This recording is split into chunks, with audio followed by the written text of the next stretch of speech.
Okay, I just thought I'd come on and do a quick weather update because there's plenty of weather going on in the country and especially up here.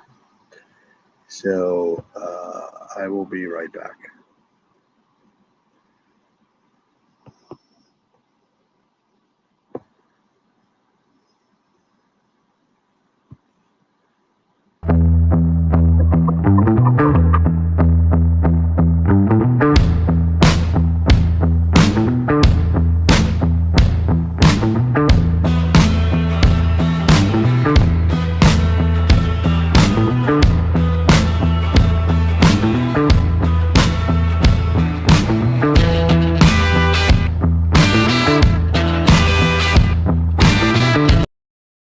All right. So first thing we're going to do is we are going to go here to get an overall look at what the hell's going on.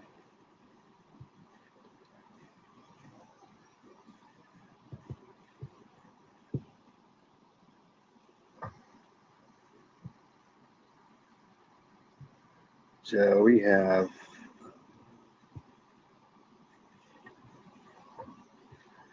this is basically the entire continental United States plus Mexico here. So we got a huge problem here with this front that's draping itself across much of the middle and the eastern part of the country, and we are just going to get pounded here in a few short hours in New England, western Vermont, eastern New York just got pummeled. There's a couple of tornado watches popping up into here. So, but this is usually a problem when you see this kind of stuff happening because low pressure goes counterclockwise, and that's causing a lot of moisture to be fed into these systems. So we get problems everywhere.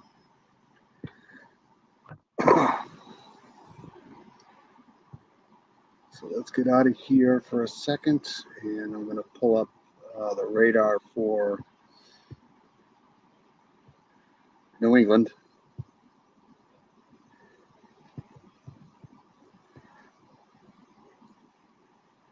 And this is just a lot of water. Again, heading into Vermont, up and down the Connecticut River, and it's going to reflood pretty much because there's saturated ground already. We haven't gotten a lot of dry weather lately, so these embedded thunderstorms here are just going to be a problem. So let me go. This is an overall picture, but it goes back through this whole front that's coming through here, and it's bumping into this cooler air and just causing all sorts of problems. So we got this is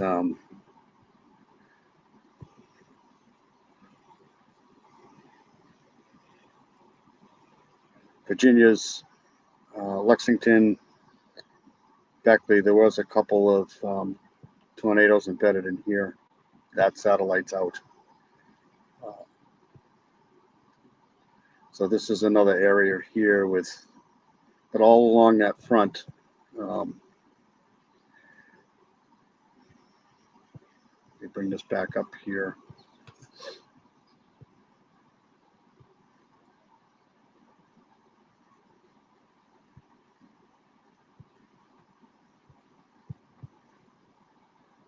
So again, basically all along this front right here, so as it pushes down here, is going to cause nothing but havoc in this vicinity. And we got high pressure here in the Gulf. So again, we have more issues going on here. Really hot and dry air here in Texas.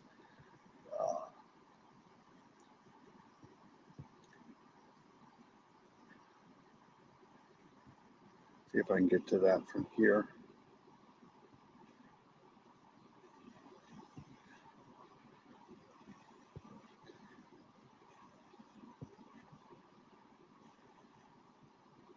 So we got some more stuff popping up here, but once it hits into that, it's just gonna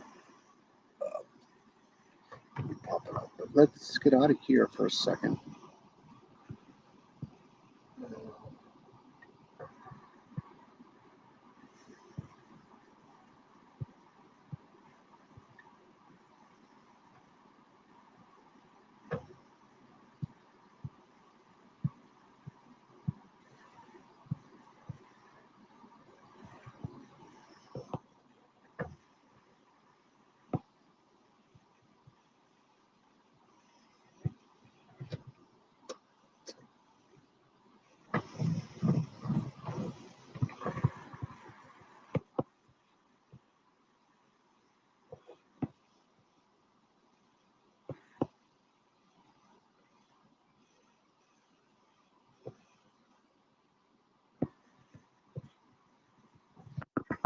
Second here.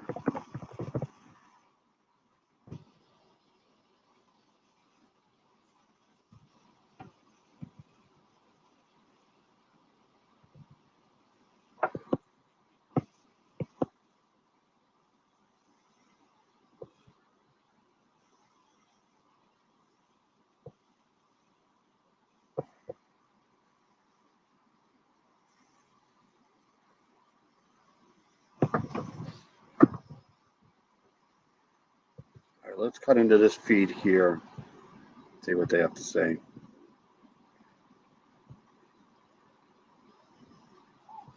This is from Fox, so.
I'm going to pause that for a second and go here.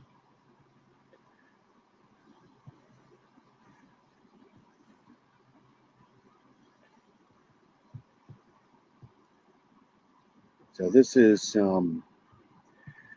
my go-to device here when it comes to weather. This is a loop.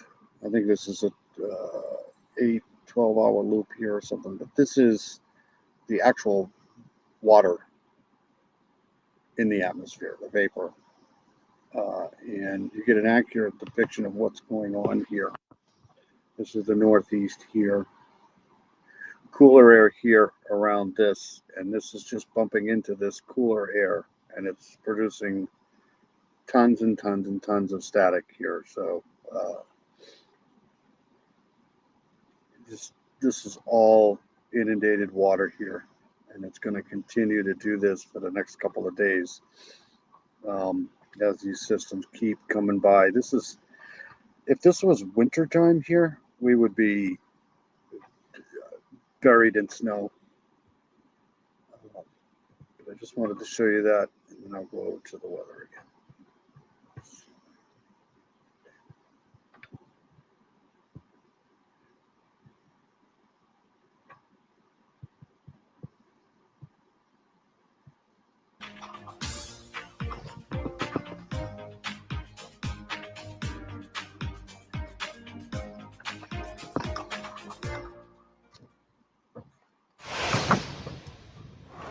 At least 7 tornadoes have now been confirmed after several severe storms produced twisters across the Chicago metro area.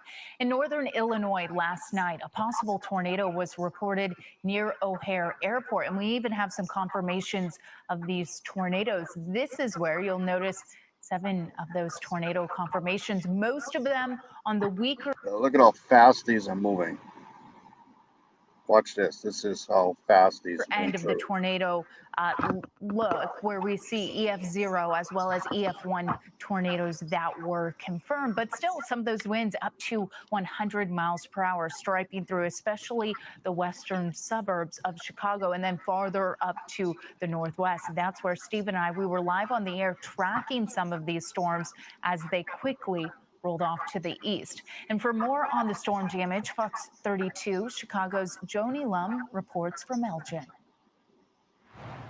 We are in unincorporated Elgin, where it's believed 2 tornadoes ripped through this neighborhood, causing all sorts of damage, especially here. You can see the trees are uprooted, but up the hill, their garage was flattened. There's a car in there, there's some other hardware, and there's a bike in a tree behind that garage. Out here, you can see more tree damage. That Winnebago is probably worth more than the house. Trees were in bad shape, so you can see why they might get toppled. But just large trees that are flattened from the tornado. There are 60 trees on this property, maybe That's the debris field right there. 3 of them made it. So we're talking about 57 trees down from this tornado. Everyone who experienced it said it all happened very I got a updraft. Yep. very quickly. Because it started to rain really hard and the wind started picking up. By the time we got to the basement steps to go downstairs, it hit. It was that fast. And the noise, oh my God, it was incredible. Stuff hitting the windows, and you gotta hit dirt. You gotta go down. Yeah, you gotta move fast. It only lasted about 30 seconds. Really? Yeah, by the time we got in downstairs, it was already done. And if it would have been over, 50 feet or whatever, I don't know if we'd 30 seconds is a very long time in a tornado. be here. Our house would be here. I was in the kitchen cooking, and that's right over here. Your husband talked about how fast it happened. Yes, very fast. I mean, we barely got to the basement, and I think by then it was actually done. We saw trees and everything, and then we ran outside as soon as it settled, and it was like seconds. The homeowners had just done improvements to their house. Now they're looking at having to get rid of all of these trees and clean up that could last a long time. This is the reason why the Midwest is chosen for, the population is chosen for media, journalists, radio, TV personality stuff, because they don't have any accents. In unincorporated Elgin, Joni Lum, Fox 32 Chicago. Yesterday, Fox Weather's Katie Burns spoke with a local resident and Iraqi war veteran, that's Nate Kluchi, whose home was flooded. My grandfather's uniform that he had in the Navy in World War II was destroyed. I don't have a place to live. I'm a veteran. I'm not in a floodplain, so I didn't have flood insurance. I was told that I didn't need it through the VA and everything, so I don't have a place to go. Such a difficult situation for so many. And Nate joins us now from Lamoille County in Vermont. Nate, first and foremost, thank you so much for your service to our country. We really appreciate everything you and your family has done and your sacrifices. Can you talk to us, though, about this flooding event? We take it you were on a family camping trip, but your older son was home at the time watching your pets. So how did you hear of the flooding situation going on at home? Well, we were, sitting there, and it just kept raining and raining and raining. And, we kept getting small updates about it was going to rain more and rain more. And we didn't really think anything of it. We've had rain like this before. And then, they said that I was supposed to get 5 inches, and they're supposed to get higher and crest higher. And then, we came down to town and checked everything out, and it was fine, and the water was 5 feet below the riverbanks. And at 1 o'clock, my son sent me a picture saying everything's good. And 4:30, somehow he got a message through and says we have beachfront property now, and sent me a picture with the water on my second stair to come over and into my kitchen in my house. Yeah, Nate, it's alarming how quickly this can happen. And unfortunately, we hear that water did get into your basement. It came up about a foot to 16 inches into your living room as well. How are you going about cleaning up your home now? It's All right, let's get out of here. I want to go quickly here to this weather feed.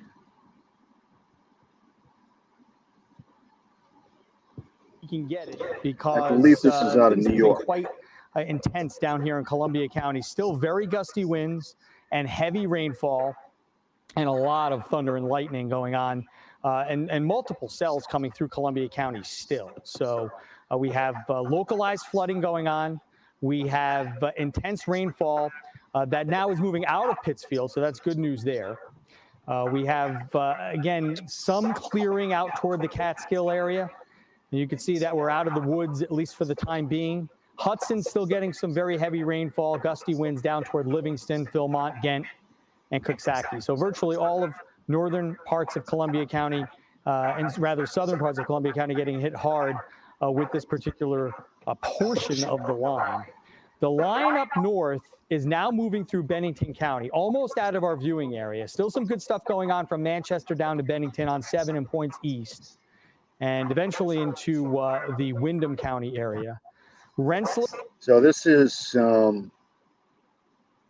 more towards the eastern part of New York, into New England. There's Brattleboro, Wilmington, Washington, Keene, Claremont, Cheshire, Berlin. This is all coming this way here. Fuller County still getting hit very hard from, let's say, Eagle Bridge and Petersburg on 22 down to Berlin. These are pretty powerful cells here. And you're going to get it in the next 15 to 20 minutes. Sand Lake, Averill Park on 43. Some very heavy rain, frequent lightning, and some hail here. You can see the hail size not as impressive as we've seen in some spots, but still 3/4 of an inch hail. That's the size of Nichols. That's pretty good hail out toward just to the east of East Greenbush and out towards Sand Lake and Averill Park. So some hail embedded in these cells. And now we'll scan it south by Nassau on 20, Berkshire Spur, Kinderhook area, Chatham and Ghent 22 on Austerlitz, down to Austerlitz getting hit pretty hard. And all of these cells are heading toward Berkshire County again. So in some spots that were already hard hit, you can see that we have this intense line coming right up and into Columbia County. We're getting from the north, that vector, and there's a small, let me get out of here. There's a small tornado watch for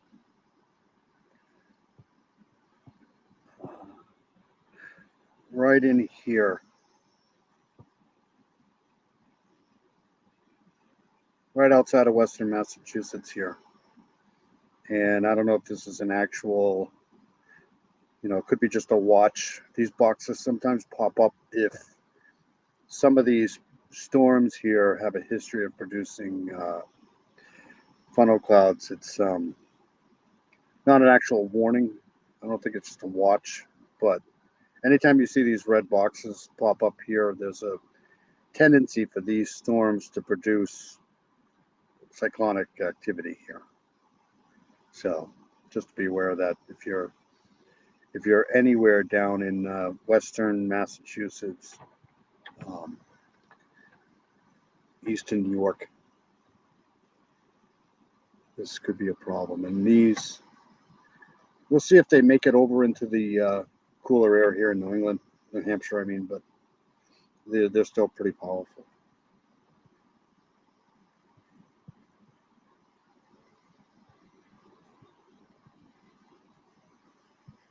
So let's go back here.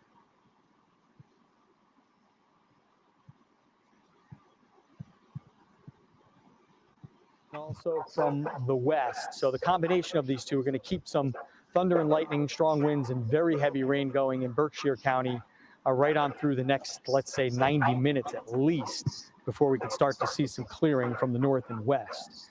Let's take this shot here on the CDPHP first warning cam.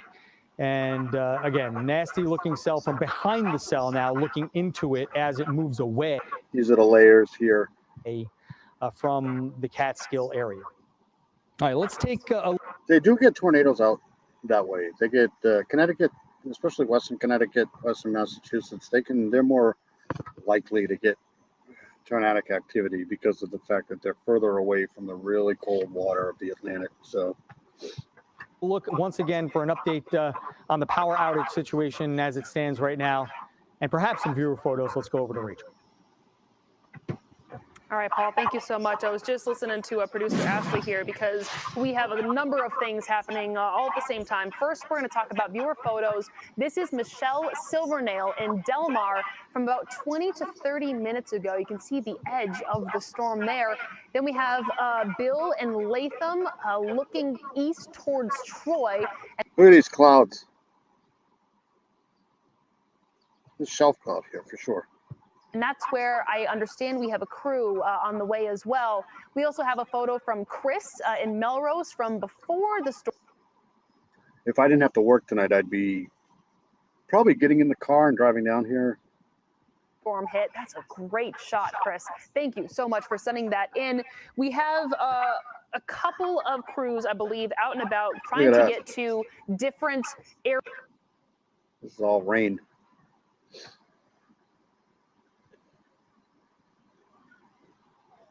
This is an incredible shot as well. Is this the photo from Timmy, Ashley, or is that's the next one? That is the next one. All right, we're working on getting the one from Timmy. Outages, once again, looking pretty still not seeing a lot of changes when it comes to the outages right now. But as Paul's talking about, that storm moving through, so I do expect those to change here pretty quickly. Let's also look at the damage reports here in Pittsfield. We have a report of a tree down on Holmes Road. We also have in Pittsfield, just north of the fire department headquarters on Center Street, we have a car stranded in the water. A report of that coming through here on the National Weather Service chat. Yeah, these systems can really produce a lot of water in a very short period of time, and that's usually when you get what you call a flash flood, because the ground is already saturated around here, so it's not, and the trees, they can withstand so much at the roots, but once they get too watered down, especially if you have a wind, and these storms are going to produce a prevailing wind too before they actually hit. So we also have a report of a tree down in Richmond, Massachusetts on Baker Street. So if you live in these areas, just best to stay home right now. Avoid the areas if you can. So let's go back. I want to go back to the radar again.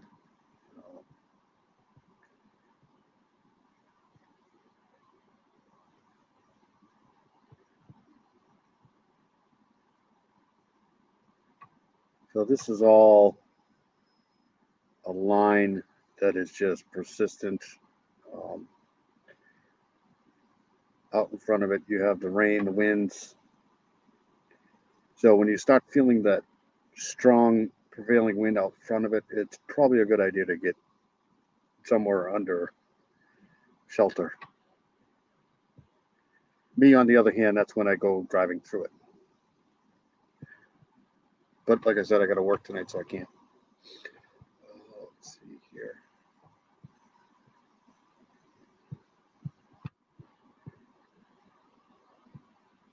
Might do an update on the fugitive too.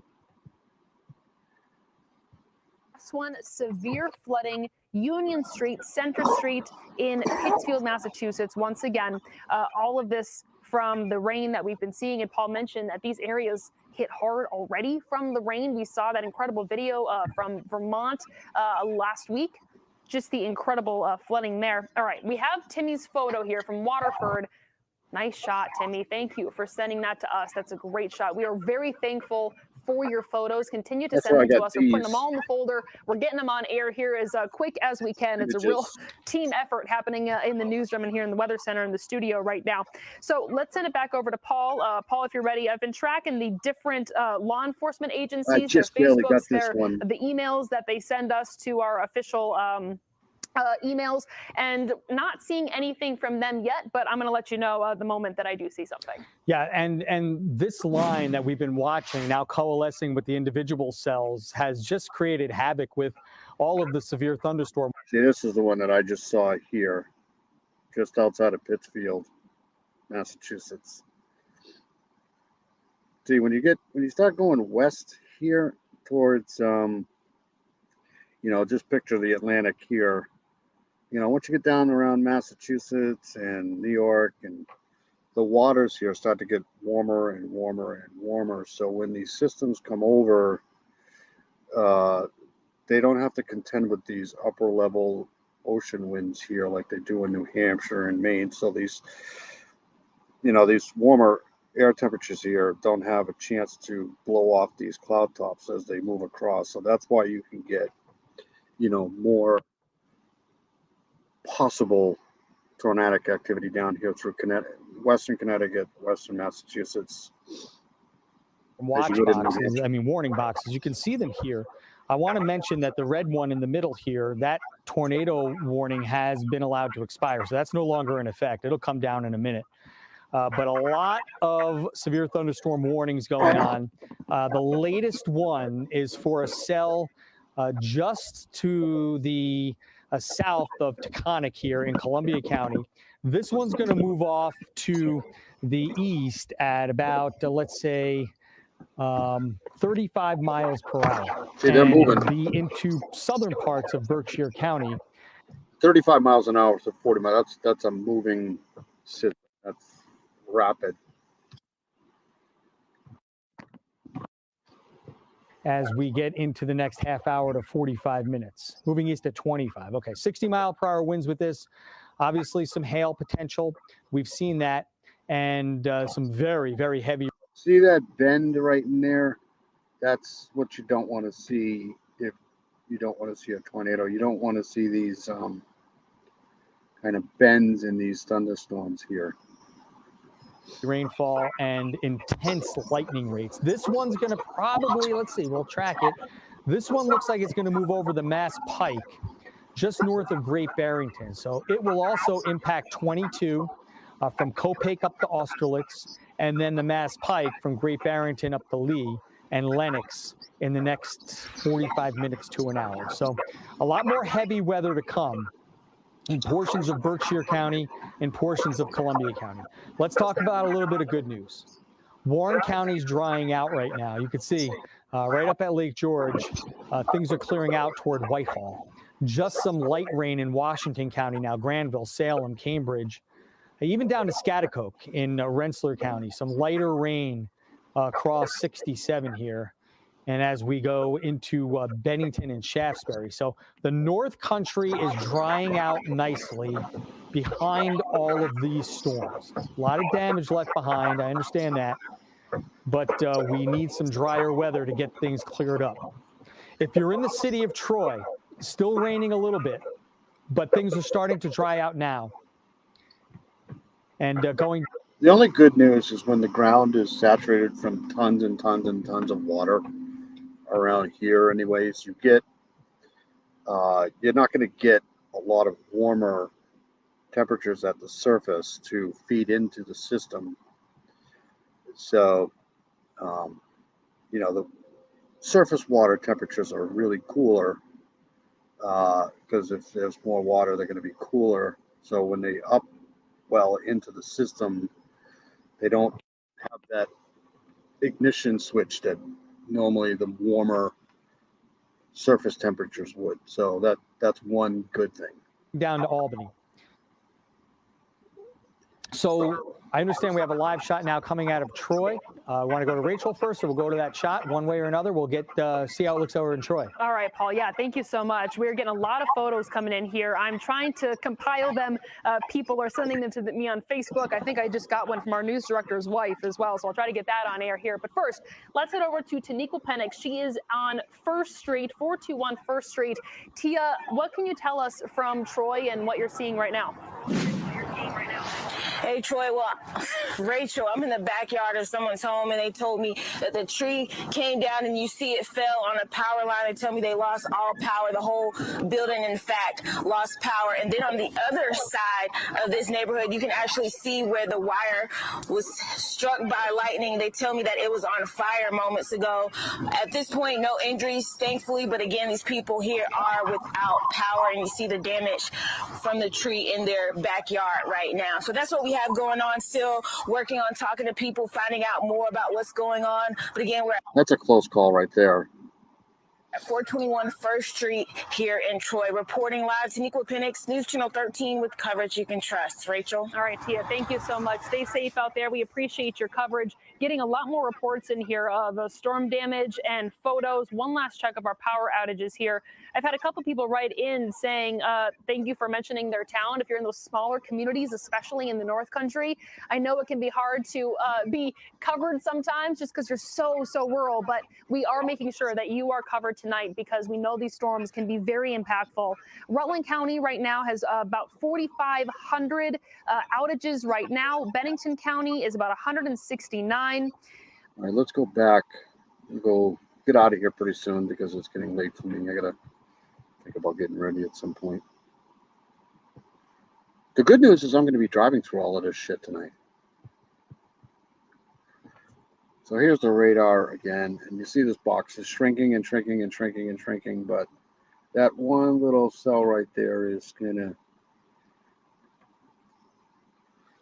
but this will move kind of northeast a little bit here as this bumps into this cooler air here. And like I said, we'll see if these make it into New Hampshire. They look like they're kind of breaking up a little bit here, which is good news. But still, this is going to be a lot of water again. All right, so I want to go.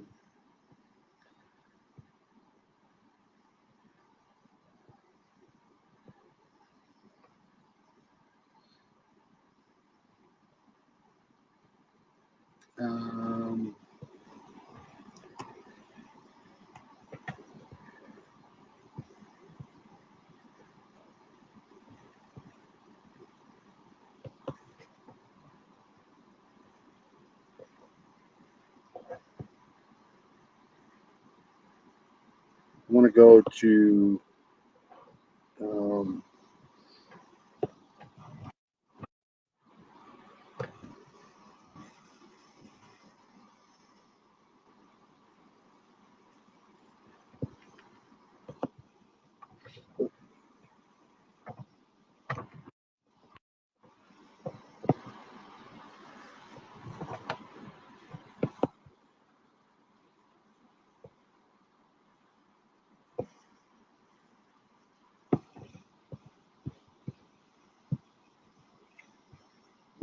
this update on the escapee over there in Pennsylvania.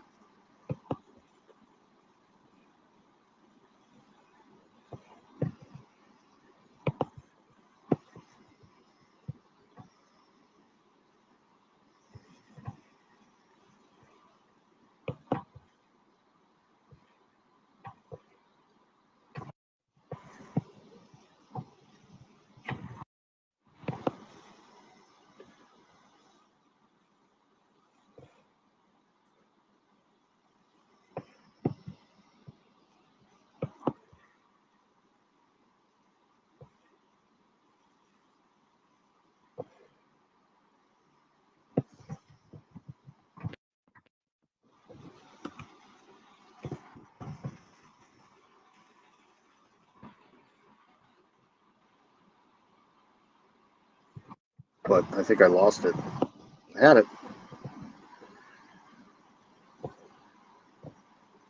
Okay, here we go.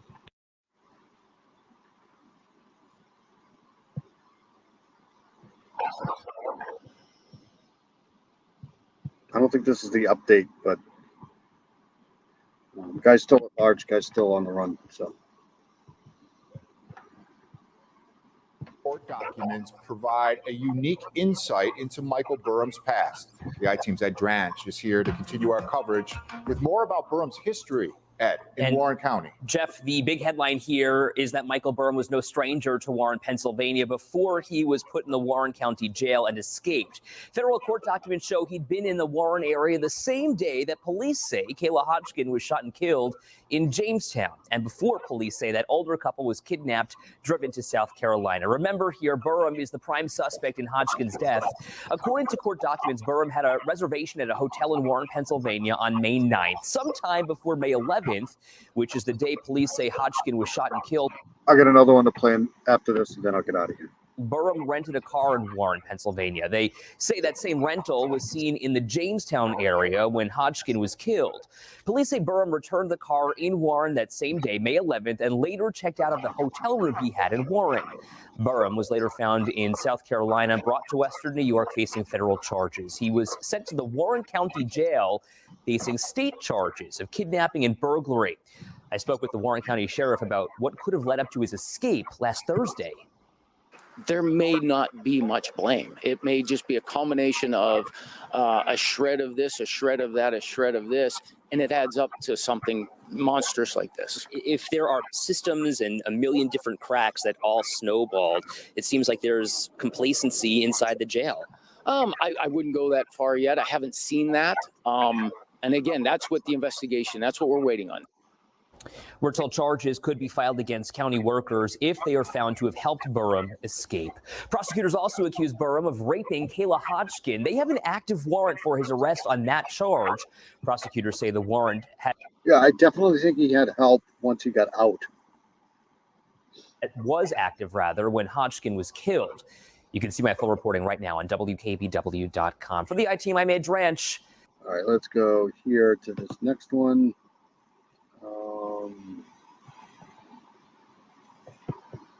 This was an hour ago out of Buffalo, New York.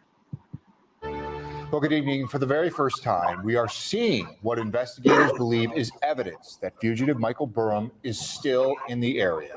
And as the search intensifies, the reward to get him back behind bars is growing. Take a look. Investigators say these two bags were found in the woods just outside the city of Warren.